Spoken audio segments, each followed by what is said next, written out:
The Indiana Fever are that golden destination, and I can't help but laugh to the fans and the people online and the media commentators, unfortunately, who said that nobody wanted to play in Indiana. That doesn't make any sense. Sheryl Swoopes is in complete collapse.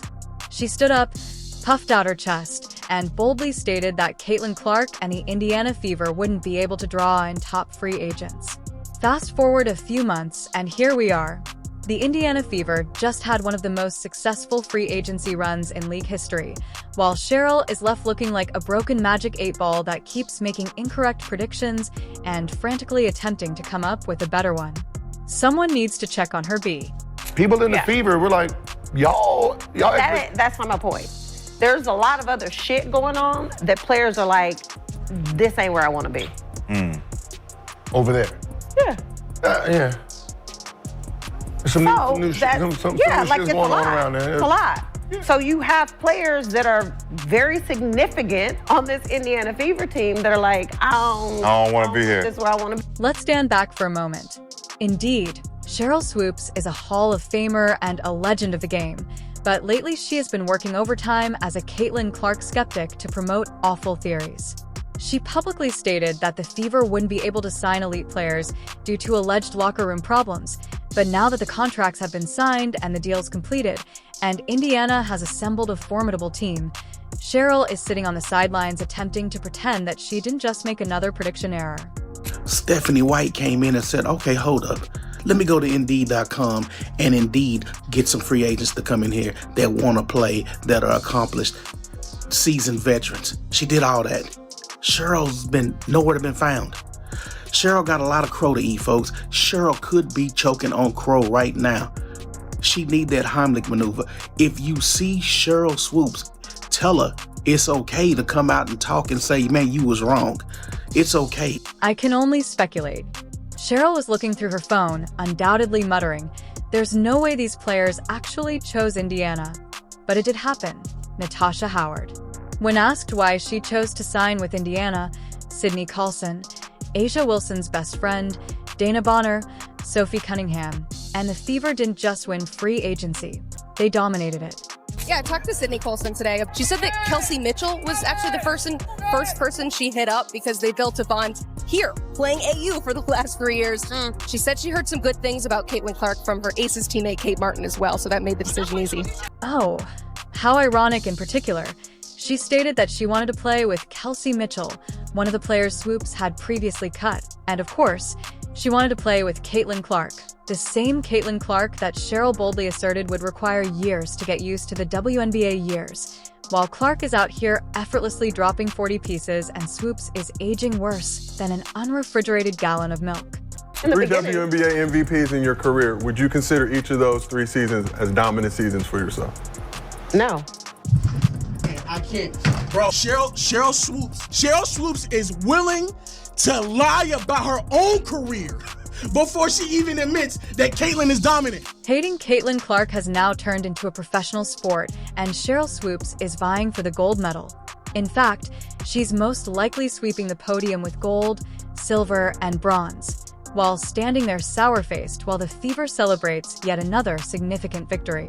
Caitlin Clark isn't failing.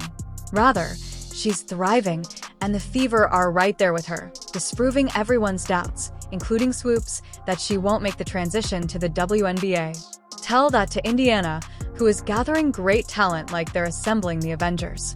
No, but players who will be free agents next year. There's a lot of other shit going on that players are like, this ain't where I want to be. Let's face it, the true reason why some WNBA veterans and so-called legends despise Caitlin Clark is that she didn't wait her turn, didn't ask for permission, and didn't enter the league with a modest, I hope I fit in attitude.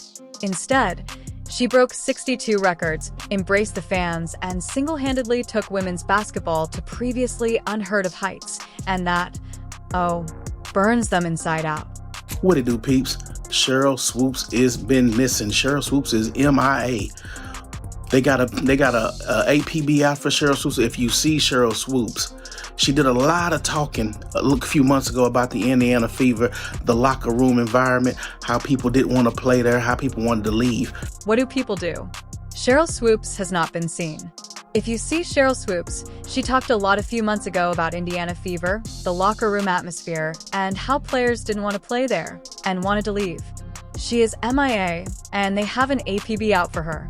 Being a once-in-a-generation talent, Caitlin Clark didn't need anyone's approval to become the face of the sport. She is more well-known worldwide than half of the WNBA combined, and it's not her fault. Swoopes, Cheryl Ree Angel Asia Wilson, and the entire Andy Clark brigade will have to accept that fact because, while they're busy whining, Caitlin is out there creating history, selling out arenas, and making the Indiana Fever the team that everyone wants to play. Take a moment to recognize that the Indiana Fever, a team that was dismissed and irrelevant a year ago, is now the most exciting squad in the league. That's not just impact. It's indisputable evidence of who truly makes a difference. You know, a lot of people say that Caitlin Clark moves the needle. That is wrong. She is the needle. She dictates. We all know what she's done on the floor. It's history, right? But off the floor, my goodness. What occurred, Cheryl, that players didn't want to travel to Indiana? Specifically, who are you speaking to the ghosts of the team's past because actual players, real elite athletes, are signing with the Fever as if it were the VIP area of a private club? Or did she really believe Caitlin Clark would have to plead with others to join her? Went even further when a game that Sheryl Swoopes was calling for the Dallas Wings, where the commentator was talking about how great Caitlin Clark had been playing. Sheryl Swoopes, silent for 60 seconds, didn't even want to address it. And it got so bad that the game that Dallas then went to play against the Indiana Fever and Caitlin Clark after the domination of the Chicago Sky, Sheryl Swoopes got pulled from the broadcast. Someone please check up on Cheryl, as she's obviously stuck in 2002 when the Indiana Fever were making do with open tryouts at the local YMCA. News flashes have changed, and this isn't Tamika Catchings leading a team of part-time gym teachers to the playoffs. The Fever are stocked with Natasha Howard, a defensive force, champion, and offensive weapon all-in-one, who made it plain she wanted to be here when she signed with Indiana. The team is no longer having trouble finding talent. It's going to be Caitlin Clark flash show. So it's going to be phenomenal playing with a point guard, like you said, that have a good vision on the court. Because that's like as soon as she gets the ball in her hand, she's throwing it up because she already sees the person down the court before she even get the ball in her hand. So that's one thing I love about her vision on the court. I really can't wait to catch all those passes and give her all the assists that she needs. Dana Bonner is not a good fit. One of the WNBA's top veterans and a dominant scorer, she set the tone before she ever set foot on the court by taking to Twitter as soon as she arrived in Indiana and waging war against all the Fever haters. I think she's a great player. I'm happy to be on the side of her now instead of guarding her. Of course, she's a dynamic player, and you see that in what she's done in her rookie year. And I'm actually excited to see what she's going to do her second year in the league with a little bit of, more experience and understanding a little bit more. Guess who Sophie Cunningham wanted to play with? She was bringing enough trash talk, swagger, and spice to last a whole season. Caitlin Clark. To be honest, I am just so excited to be here. I'm from the Midwest, and so for me to kind of get back to my roots and be close to my family, I'm so excited. Like when I say that I am refreshed and I am motivated, and I just kind of feel like my spark is back. Everyone thinks I've been feisty. You've not even seen the feisty side of me yet, so this should be really fun. But for me, I'm excited to be closer to home. I'm excited to deep dive into the community of Indiana. I've already met a lot of really cool people. I'm excited to inspire the next generation of young boys and girls around here, get to know the community more. But I promise you that I'm just ready to win. I'm ready to win. I'm ready for y'all to be there. But like I said, you guys haven't even seen feisty yet. Do you see a pattern here? These aren't low-level players being moved around for depth. Rather, these are legitimate WNBA stars and major contributors who have chosen Indiana to play with the Fab Four of Caitlin Clark, Aya Boston, and Sydney Colson. Look, she's not out here dropping 25 a night, but she's about to transform that locker room into the most electric, high-energy environment the Fever have ever had. The Indiana Fever are out here quietly creating something wonderful while Sheryl Swoopes is busy rushing to defend yet another one of her terrible takes against Kelsey Mitchell and Lexi Hall. Perhaps someone should get Cheryl an eye test, as she was obviously not referring to Indiana. She might have been referring to the Las Vegas Aces, who are frantically trying to sell cheap tickets, the Chicago Sky, who recently lost their top scorer and had no backup plan, or the Connecticut Sun, a team that is collapsing in front of our eyes. Meanwhile, Indiana isn't just here to play. They're here to dominate. You know that I'm very excited, and I really agree with a lot of the moves the Indiana Fever have made. There's not been one trade or pickup that the Indiana Fever have made that I have not been on board with. I'm on board with every single one. And I just want to say the fact that the Indiana Fever have gone out and got these great players like a Natasha Howard, like a DeWanna Bonner, like a Sophie Cunningham, the fact that they've gone out and got these great players shows that they believe Caitlin Clark is great right now. They are on board with the Caitlin Clark vision, and it just makes me happy because they're not treating Caitlin Clark like a rookie who is gonna be good in 10 years. No, they're treating her like a superstar who is good right now. When Cheryl Swoops made those remarks regarding free agency, she truly believed she was going to impart some revolutionary, game-changing insight. At this point, are we even surprised that Cheryl is out there spitting out bad takes like it's her second job? If there were a Hall of Fame for embarrassing predictions, she would be a first ballot unanimous selection. She joined that podcast with the assurance of someone disclosing top secret information, but all she really did was expose her own credibility, or what was left of it. The Fever. And by the way, every single narrative about the Fever is like whatever about them signing Sophie Cunningham, who they don't like. They love DeWanna Bonner. Like these people, they signed DeWanna Bonner. And again, they were saying like, we have actual people working for networks being like, DeWanna Bonner will never sign for the Fever for obvious reasons. And I'm like, what are the obvious reasons? Genuinely, what are the obvious reasons? They are basketball players. What is she going to say next? With all these free agent signings, the Indiana Fever aren't just looking like a competitive team, they're looking like the blueprint for success. The funniest part is that the same players who Cheryl confidently claimed wouldn't even look at Indiana are now packing their bags ready to join the movement, asking, where do I sign? Caitlin Clark isn't actually a generational talent, and Angel Reese is somehow the best player in the league at this point. Let's see.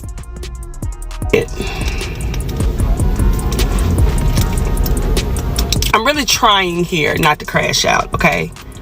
I can't take too much more. I just said the other day, what did I say? Another bomb is Sunday. I said, this isn't it. You know, I can't wait to see what the next bomb would be. Didn't know this would be the bomb. Stephanie White ain't playing fair. I have to say it again. Stephanie White is not playing fair. She on one. Now let's talk about A'ja Wilson, because this is where things get even funnier. A'ja, the so-called face of the WNBA, just watched her bestie, Sydney Colson, leave Las Vegas to team up with Caitlin Clark. Imagine waking up, checking Twitter, and realizing your right-hand woman just dipped to go play with the exact player you've been trying to downplay. Oh, the betrayal, the drama. This is prime reality TV material, except A'ja isn't even the main character anymore. Caitlin Clark is. I was like in tears, y'all. Let's now discuss A'ja Wilson, since this is where the humor really starts to flow. A'ja, the WNBA's face, just saw her best friend imagine waking up, checking Twitter, and discovering that your right-hand woman just dipped to go play with the exact player you've been trying to downplay. Oh, the drama, the betrayal. This is prime reality TV material, except A'ja isn't even the main character anymore. Caitlin Clark is. Sydney Colson left Las Vegas to work with Caitlin Clark. I was crying, you guys, and let's be honest. The Aces are disintegrating faster than Angel Reese's shooting percentage. Sydney Colson is losing key players. The so-called Aces dynasty is becoming more unstable by the minute, and A'ja Wilson is handling it the only way she knows how, sending out dramatic tweets about crying and acting like everything is fine. I hate to break it to you, but it's not fine. Meanwhile, Indiana is out there stacking talent like Thanos collecting Infinity Stones. Cheryl Swoops is hyping up A'ja Wilson as though she's the next Michael Jordan.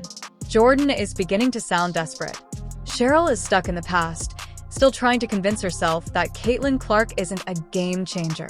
Caitlin Clark is more than just a franchise player. She's the force that draws everyone to the Fever. Players want to play with her because they see the vision, the future, and the unstoppable momentum. Indiana Fever are officially title contenders. Every day they have something new for us in free agency. And today it's Miss DeWanna Bonner. Six-time WNBA All-Star and WNBA champ, a veteran in this game, can pretty much do it all, also an enforcer, nasty defense. Should I continue? We have a new starting five. Caitlin at the 1, Kelsey at the 2, DeWanna at the 3, Natasha Howard at the 4, and Aaliyah Boston at the 5. You already know that Cheryl will start to backpedal and give us the old-fashioned speech from my time, pretending that Caitlin Clark couldn't have survived in the previous WNBA. Oh, really, Cheryl? Nothing says elite basketball like running around in baggy shorts, bricking mid-range jumpers, and calling it fundamental. The league has changed, and Caitlin Clark is now the new norm. That doesn't make any sense by any stretch of the imagination. In what way would you not want to play in Indiana, the place where you're getting sold out arenas, the most viewership on television, playing with a player who was top 3 in MVP voting as a rookie, who clearly elevates her teammates around her. She scores a lot, but she is also dishing out the ball, able to elevate everyone around her. Why wouldn't you want to be? And don't forget that Cheryl is constantly complaining that Caitlin Clark is only receiving this much attention due to the media. Oh, you mean the same way ESPN promoted you as the league's face in the past? It's funny how everything was fine when you were receiving all the attention, but now that Caitlin is involved, everything is suddenly problematic. The maths isn't working for Cheryl. Instead, it's providing insecurity under the guise of analysis. Didn't say she wouldn't be good. What I said was I didn't think Caitlin or Angel would come into the league and dominate immediately, which I don't think either of them did. Respectfully, there is absolutely no way, even when we're trying to sit here and play semantics about dominating, there's no way that anyone could ever leave this season in saying that both Caitlin Clark and Angel Reese didn't dominate. You would have to further explain what dominance means for you to not sit here and say that a player who is leading the league in assists while averaging 19 to 20 points didn't dominate that season. Indiana is advancing like a championship team in the making, while the Fever are looking menacing. The Aces thought they had time, but that title window just slammed shut, leaving Chicago still unsure of their strategy and Connecticut hinting in real time. But Indiana is here, they're serious, and they're coming for that trophy. To begin with, right. Caitlin Clark is a polarizing figure. People gravitate towards her. It's okay. Caitlin Clark's success doesn't diminish what Cheryl Swoops accomplished. Caitlin Clark's arrival doesn't diminish anything that they've done. I don't get this old guard. People wasn't phonetic. It wasn't buzzing. The WNBA, and people didn't talk about it like they do. Instead of being upset about it. Cheryl is spiraling because she sees the writing on the wall and knows that Caitlin Clark is not only the WNBA's future, but also its present. She is already the league's face and is poised to take over in a way that no one else has, as evidenced by the way she casually pulls up from the logo as if it were nothing different. When Caitlin Clark unavoidably wins MVP in year 2, Cheryl Swoops' outburst will go down in history. She will be on every podcast, panel, and interview complaining about how the game was different in her day, ma'am. Your day is over. This is the Caitlin Clark era, and the Fever are coming for that championship. The way she threads passes that make defenders look foolish is unique, and she has the WNBA breaking records before her second season even begins. Quick thoughts on the $80 million Fever facility and Stephanie White being like, we're going to be aggressive in free agency, and massive names who are available. And I think, this is my bold prediction, the Indiana Fever are going to be playing for the WNBA title next year. Wow. They have their cornerstone pieces under rookie contracts. The goal of Caitlin Clark is to dominate. She is not here to play nice. She is vying for the MVP award, the championship, the entire WNBA, and the front office of the Fever, who have been preparing in the background during free agency. With her arms crossed and muttering, "This ain't right," Cheryl Swoops is watching this play out like the antagonist in a bad movie. No, Cheryl, what's not right is whatever outdated agenda you've been pushing since Caitlin Clark stepped onto the scene. Nevertheless, the WNBA is not awaiting your consent. In women's basketball, Caitlin Clark is already the biggest star, and Indiana is poised to dominate the league. If you don't like it, settle in because this is only the beginning. Please let us know in the comments, like, subscribe, and enable all alerts so you don't miss anything. We'll see you in the next one after you click the video on the screen.